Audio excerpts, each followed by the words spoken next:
Ei, estudante, bem-vindos, bem-vindas. Aqui é o professor Thiago Benedetti, do Aprenda Mais. Estou aqui com um resuminho que eu fiz para mostrar para você quais são as etapas de formação das suas novas memórias. Basicamente, o que eu vou te mostrar aqui é o processo que leva você a transformar seu estudo em aprendizagem, né? Lembrando que quando você aprende uma coisa, você cria memória dessa coisa. Então, a gente vai olhar aqui para a aprendizagem sob esse viés da memorização também. Tá? Então, a gente vai falar das etapas de formação das suas memórias, mas entenda que aqui também eu posso chamar isso tudo de etapas de formação da sua aprendizagem. Dá na mesma, tá bom? E eu quero te mostrar isso aqui porque esse conteúdo é muito importante para quando você estuda, você ter a compreensão geral dele. Tendo essa compreensão, você consegue interferir nos processos e assim você erra menos no seu processo de gestão de estudo e aprendizagem. Isso aqui torna você um estudante melhor. Então, vamos lá. Para começar, são etapas, né? Então, quais são as etapas? Primeiro, você tem a etapa de codificação, depois a etapa de consolidação, depois a etapa de evocação, que é a terceira etapa, e por fim a etapa 4 de reforço de consolidação. Repara que nós temos aqui uma etapa, né, de codificação que leva para uma consolidação. E lá no final a gente tem um reforço de consolidação. Ou seja, das 4 etapas, nós temos a etapa 2 e a etapa 4, que são muito parecidas, certo? Elas são basicamente condições que acontecem a partir de um gatilho. Então, a codificação é um gatilho para codificar e a evocação, ela pode ser entendida como um gatilho para reconsolidar. Então, vamos lá, vamos entender esse processo. Primeiro começa assim, quando a gente aprende uma coisa nova, a gente inicia pela etapa da codificação. Codificação, o que é? É basicamente você pegar alguma coisa, né, pegar uma informação nova, um conteúdo novo que você quer aprender e codificar, ou nesse caso, decodificar. É você pegar essa informação nova e promover nela sentido, compreensão e significado. E como é que você faz isso? Com aula. Aula, estudo, resolução de questões, videoaula, escrita de resumos. Basicamente, isso aqui é o quê? É o que você chama de estudo, basicamente, tá? Então, codificar é aquilo que você faz na tua rotina de estudo. E aí envolve você ir para uma aula, você ler um livro, criar um resumo, fazer questões. O fato é que ali você está trabalhando o conteúdo para quê? Para pegar um conteúdo complexo, né? Vamos entender esse desenho aqui, ó.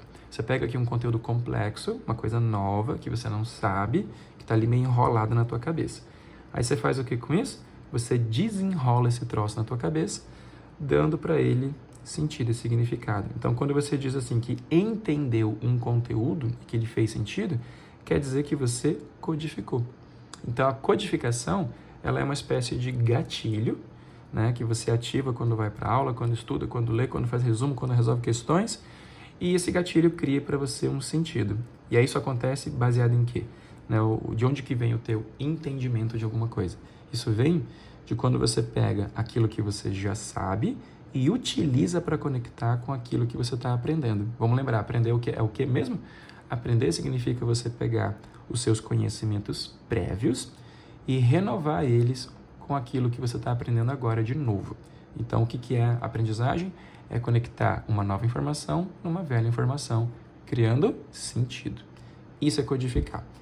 E isso você faz durante o dia, isso você faz na tua rotina de estudo. Agora, repara, eu deixei a palavra gatilho. Por que codificação vai ser entendido como gatilho?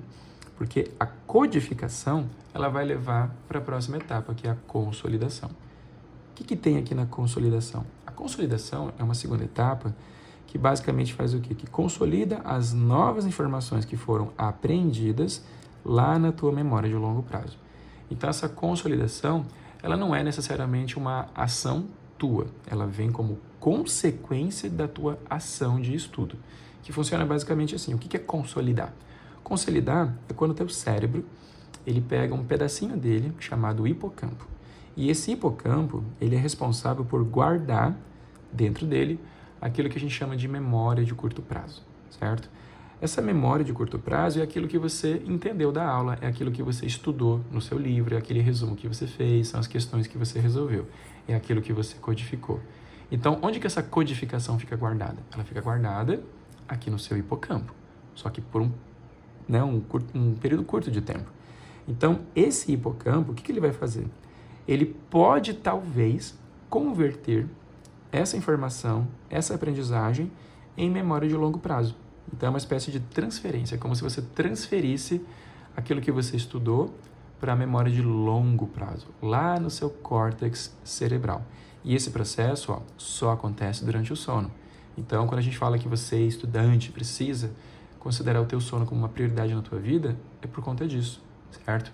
É durante o teu sono e o teu descanso também ao longo do dia, mas principalmente no sono, que o teu cérebro faz esse processo de converter memória de curto prazo em memória de longo prazo. E é por isso que você precisa, esse é um dos motivos, né? Mas tem outros. E é por esse motivo que você precisa dormir para aprender. Olha que doido isso. Você estuda, gera compreensão, entendimento, mas você realmente aprende somente quando você dorme. Isso se a gente passar, né, aqui a considerar que a aprendizagem envolve memória. Então, quando é que você cria novas memórias? Quando você dorme. Então, por isso que você tem que dormir na quantidade certa, com a qualidade adequada. E agora o que acontece aqui? Eu deixei um detalhezinho que é importante. O teu hipocampo, ele faz aqui uma espécie de filtro seletivo através de um estímulo ou gatilho sobre aquilo que ele vai guardar na memória ou não. Então, olha só, não é porque você estudou um assunto ou foi para uma aula que automaticamente isso vai virar memória de longo prazo. Essa transformação da memória, ela depende de um estímulo, depende de um gatilho. E qual que é o gatilho? É esforço, consciência, atenção, motivação. Então, quando você vai para uma aula e presta atenção na aula, quando você se engaja na aula, quando você se envolve na aula, e depois quando você estuda e presta atenção no seu estudo, se esforça no seu estudo e se engaja e se envolve no seu estudo, aí sim, esse filtro seletivo funciona. Então, a tua memória entende que isso é algo memorável, certo? Pegou o trocadilho? As tuas memórias só se tornam memoráveis quando existe um filtro para isso. Teu cérebro escolhe, isso aqui vai virar memória, isso aqui você vai esquecer. É nessa hora que teu cérebro decide, digamos assim, aquilo que você lembra e aquilo que você esquece. Então, se você vai para a aula e não estuda, o teu hipocampo joga aquela informação no lixo. Se você estuda mal estudado, de qualquer jeito, sem técnica, sem método, sem nada, o teu hipocampo joga aquilo no lixo. É por isso, talvez, que às vezes você faz, né, uma sessão de estudo, ou você vai para uma aula, para alguma coisa, e sente que no outro dia ou dias depois você não aprendeu nada. Por quê? Porque aqui faltou esse filtro seletivo, faltou algum gatilho que desse esse processo de conversão. Aí, beleza. Depois que você converteu, o que você fez aqui? Você, essencialmente, armazenou. Então, na consolidação, a gente diz que aqui você vai usar ela para fazer o quê? Para armazenar uma informação nova. Só que assim, você armazenou de forma ainda frágil, de forma fluida. Essa memória armazenada não está firme ainda, tá? Então, a gente vem agora para a etapa número 3, que é a etapa da evocação. O que é evocação?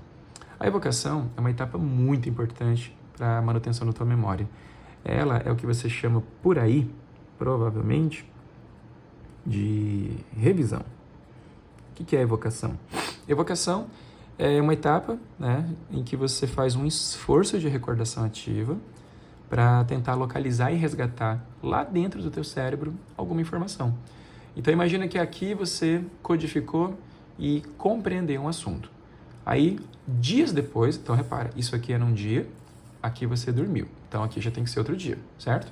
Então, aqui, um dia, 2 dias, dias depois, não interessa quantos, mas também não pode ser muito, né? Vamos pensar aí que um dia ou 2 dias depois, você faz um esforço de evocação. O que é evocação? É você fazer uma revisão, é você tentar lembrar de cabeça, sem ajuda e sem consulta, aquilo que você aprendeu esses dias. E aí você vai fazer aqui, por exemplo, uma questão. Então imagina só, eu estudei por aqui fotossíntese. Aí o meu cérebro consolidou e armazenou as informações de fotossíntese. Alguns dias depois, o que eu vou fazer? Eu vou tentar lembrar de cabeça, sem consulta, sem ler, sem leitura e releitura, sem decoreba. Eu vou na raça mesmo, eu vou tentar lembrar o que é fotossíntese, quais são as etapas, quais são os passos, quem são os elementos, o que acontece, qual é a função. E aí eu posso fazer esse esforço de lembrança usando questões, eu posso fazer esse esforço de lembrança tentando rabiscar num papel branco um resumo geral, eu posso tentar fazer esse esforço de lembrança tentando explicar isso para alguém, eu posso fazer esse esforço de lembrança, fingindo que eu sou um professor e que eu vou dar aula para alguém, ou que eu vou escrever um resumo de quadro para alguém, alguma coisa assim. O fato é que na evocação, é como se você pegasse o teu cérebro e olhasse lá para dentro dele, tentando encontrar aquela informação, certo? Eu até escrevi aqui esse cadê, porque é justamente isso, é quando você olha para dentro e aí você usa o quê? O teu foco interno, certo? E aí com esse foco interno você olha para dentro e tenta resgatar essa informação, aquilo que você aprendeu. E aí, repara, quanto mais organizado, melhor. Ou seja, quando esse meu estudo aqui é bem feito, é bem organizado, tem escrita, anotações e tudo mais, é muito mais fácil para o meu cérebro localizar uma informação. Então, existe aqui uma qualidade de evocação que vem de uma qualidade de codificação. E aí, uma vez que eu faço esse meu esforço e essas revisões, né, lembrando que às vezes uma só não basta, você tem que fazer várias, né, ao longo da tua jornada, o que vai acontecer? Você está recriando o caminho. Então, por aqui, você está reativando os teus circuitos neurais. Você está reativando, por esforço, aquelas redes neurais que você construiu lá em cima na codificação. Quando você reativa, você provoca o quê? Um novo gatilho. O fato de fazer esse esforço e buscar essa informação é novamente um gatilho. E aí o que vai acontecer depois desse esforço?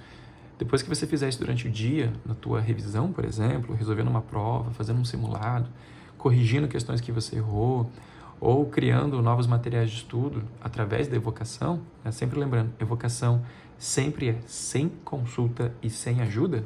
Quando você faz isso e dorme, né, na sequência, no final desse dia, você faz o reforço de consolidação, que basicamente é o que você já fez ali na etapa número 2 de consolidação.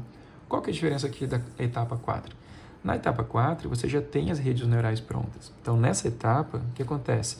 Você faz o reforço das redes neurais que já foram consolidadas anteriormente aqui, né, na etapa número 2, e aí você cria ali uma espécie de manutenção das memórias aprendidas. Então aqui, ó, eu fiz o cérebro fortão aqui, por quê? Porque aqui você reforça, você fortalece, você pega aquilo que já está armazenado e melhora esse armazenamento. Então a gente pode dizer que se aqui, ó, na etapa de consolidação, a função dela é armazenar, na etapa número 4 de reforço de consolidação, a função disso é o quê? É rearmazenar. Rearmazenar. Então, aqui eu estou fazendo um esforço para fortalecer o que eu já tinha. E aí, com isso, a minha memória fica mais firme, certo? E lembrando que isso aqui é favorecido pelo quê? Isso é favorecido pela repetição espaçada. Então, quando você faz repetição espaçada, significa o quê? Que você estuda um assunto de novo, e depois de um tempo de novo, e depois de um tempo de novo, e depois de um tempo de novo. Fazendo o que aqui? Fazendo revisões, tá? Lembrando, aqui a gente está falando de revisão. Então, basicamente, codificação é o estudo novo de um conteúdo novo, isso pode levar horas. A evocação é a revisão de um conteúdo que eu já sei, isso pode levar minutos, certo? Lembra? Estudar e aprender uma coisa nova leva horas. Revisar o que eu já sei leva minutos, tá? Então, fazendo evocação, você está ali reforçando a consolidação, firmando as suas memórias e garantindo o quê? Um aumento do prazo de validade, né? Lembra que quando você faz esse processo aqui de codificação e consolidação, por aqui existe um prazo de validade. Quando você faz evocação dias depois, gerando reforço de consolidação, você aumenta muito esse prazo de validade, tá bom? E é dessa forma, então, com codificação, consolidação, evocação e reforço, que você cria o quê? Que você cria novas memórias. É assim, no fim das contas, que o teu cérebro aprende, certo? Então, sabendo disso, você vai ter que pensar, né, em métodos para essa codificação ficar melhor, você vai ter que cuidar da tua qualidade de sono para que você possa aprender. Lembra que se você não dorme, simplesmente você não aprende. Então, isso aqui é inegociável, né? Essa história de, eu vou virar a noite estudando e vou dormir menos, quanto menos eu durmo, mais tempo eu estudo, isso não faz o menor sentido biológico, tá? Depois você tem que guardar na tua memória e lembrar que a evocação, que é uma revisão por esforço, por recordação ativa, é a melhor amiga da tua memória, então você tem que criar na tua rotina de estudo momentos para fazer evocação, lembrando que essa evocação vai gerar como consequência esse reforço de consolidação. E isso aqui, né, pensando em concurso vestibular, Enem e processos de aprendizagem de longo prazo, é essencial. E lembrando também que no teu cenário, se você não está pensando em concurso, nem Enem, nem vestibular, nem nada, ainda assim a evocação é super necessária. Por quê? Porque certamente aquilo que você estudou e aprendeu hoje, você vai querer guardar para sempre, né? Ou por muito tempo, eu imagino. Então, de um jeito ou de outro, você tem que evocar para daí reforçar. Beleza? Então, esses aí são os processos por trás das etapas de formação das novas memórias. Se você gostou desse assunto, não deixe de, né, não esquece de deixar aqui a sua curtida, de compartilhar esse conteúdo, porque isso aqui me ajuda a ajudar mais estudantes. Qualquer coisa, deixa um comentário. Se você viu alguma coisa errada ou tem dúvidas sobre o processo, deixa aí um comentário que a gente conversa. E no mais, caro estudante, caríssimo estudante, bons estudos, estude certo e aprenda mais.